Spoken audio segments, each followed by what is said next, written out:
Afghanistan could be less than a year away from a 98% poverty rate.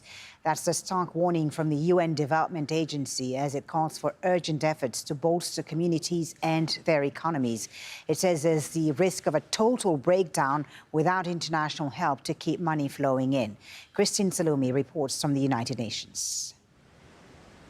The Security Council began its day at the 9/11 Memorial. The U.S.-organized event included a tour of the museum documenting the attacks and served as a reminder of the horrors that led the U.S. to invade Afghanistan.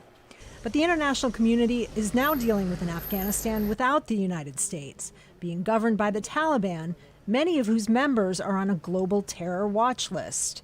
The head of the UN's assistance mission in Afghanistan pointed out that will require some uncomfortable choices. Billions of assets and donor funds have been frozen by members of the international community. The understandable purpose is to deny these funds to the de facto Taliban administration. The inevitable effect, however, will be a severe economic downturn that could throw many more millions into poverty and hunger, may generate a massive wave of refugees from Afghanistan, and indeed set Afghanistan back for generations.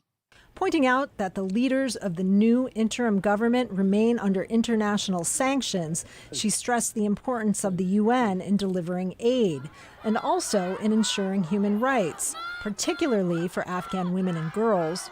Nobel laureate Malala Yousafzai reminded the Council that education is a universal human right. A united Security Council speaking with one voice for girls' education can compel the Taliban to make real concessions. This is vital not only for Afghan women and girls themselves, but for long-term security in the region and our world. The Council is currently reviewing the UN's future role in the country. The mandate for the UN's assistance mission in Afghanistan expires in just a week. While Council members debate the mandate's renewal, they'll be grappling with matters of life and death, including human rights, humanitarian access, and the protection of civilians, including women and girls. Kristen Salumi, Al Jazeera, the United Nations. Let's speak to Charles Stratford in Kabul for us. Charlie, the UN painting a very alarming picture of the humanitarian situation in Afghanistan. To what extent has it become worse since the Taliban takeover? Well, it's very difficult to tell on the ground how bad it's got since the Taliban took over because, of course, that's so recent.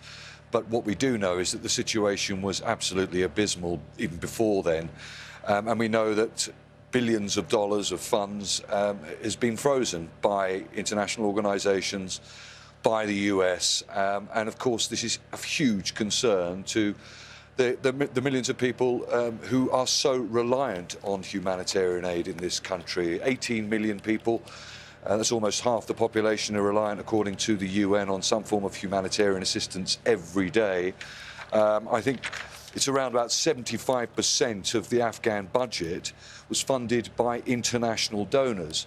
So the situation is seriously critical here. And of course, the big sticking point, or one of the main sticking points, as we heard in Christian's package there, is how to deal with a government, an interim Taliban government, where so many of the people in it are on UN sanction lists, or indeed, in the case of the interim interior minister, on a terror watch list. It's a great challenge to get the money to the people on the streets, in the countryside, in the provinces who are so dependent on it. Now, we know that there have been aid convoys, few aid convoys coming through from Pakistan on land borders, for example. We know that some smaller, let's say, NGOs, when you're looking at the context of the size of what the UN can do, small NGOs have been using some of the domestic airports to try and get aid in, but it is absolutely nowhere near enough. And when you hear the United Nations saying that they expect that almost 100% of the population could potentially be living under the poverty line in around about 12 months, then it doesn't get any starker than that. So as I say, although we are seeing trickles of aid, we are expecting, it's important to say, we're expecting another flight from Qatar today that will be bringing in aid on that flight, we understand, and taking out families with either foreign passports or foreign visas in their passports back to Doha, as we saw yesterday. We also know that there are other military planes that have been bringing in aid through the airport, but it is nowhere near enough. The situation here is so dire. Aid is coming through, but there is a hell of a long journey ahead. Thank you, Charlie, for that. Charles Stratford live for us there in Kabul. Let's discuss this further now with Astrid Slatten, who's the country director for Afghanistan with the Norwegian Refugee Council. She's joining us via Skype from Kabul. Astrid, thank you so much for being with us on Al Jazeera. Tell us a bit more about the reasons behind this deteriorating humanitarian situation in Afghanistan. It's not just a conflict, is it? No, it's not just a conflict. I mean, it's the perfect storm. I mean, more than 500,000 people have already fled drought-affected areas, and they are at imminent risk of starvation and freezing to death for the upcoming winter. In addition, this country is trying to recover and still suffering from the consequences of the pandemic. Top that off with the collapsing public sector. Are the teachers going to get paid? Will they resume work? Are the health institutions going to continue to run? Are the doctors and nurses going to continue to be paid? What about regular municipal workers, government entities? I mean, this is a disaster, and the international community need to step up and support not only humanitarian action, but also lift or ease on the sanctions. Maybe have international bodies or trust fund come in and help the public sector. A UN conference, a UN donor conference for Afghanistan is due to be held on Monday. The United Nations asking for some $600 million. What is your assessment of the current needs on the ground right now? What is the most urgent thing that needs to be done? Well, the most urgent need is to save life. I mean, healthcare must come up and running.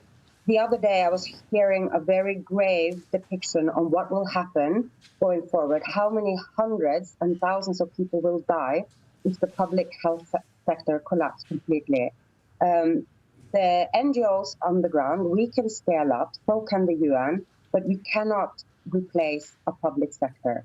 The international community need to come up with solutions, and they need to come up with these solutions fast. The problem right now is that the international community hasn't been able to decide what sort of relationship it wants with this Taliban-led government in Afghanistan. And I do want to ask you, Astrid, about your own experience working under Taliban rule now in Afghanistan. How have your operations been affected since the Taliban takeover? Have you been able to move around freely? Well, we had to hit the pause button for a while because there was so much disconnect between the messaging from the leadership of the Taliban and the trickle down to the commanders. Taliban is a very decentralized organization, and we need to sort of restart our engagement. This is not something new for NRC. We have been negotiating access with Taliban for years, and we will continue to do that. We are now seeing some ease. We are allowed to bring back female staff to work, but something more has to happen, and it has to happen soon. Okay, Astrid, thank you so much for talking to us about this and painting the situation there, the picture of the situation in Afghanistan. Astrid Slatten, Country Director for Afghanistan with the Norwegian Refugee Council, joining us there from Kabul. Thank you for your time.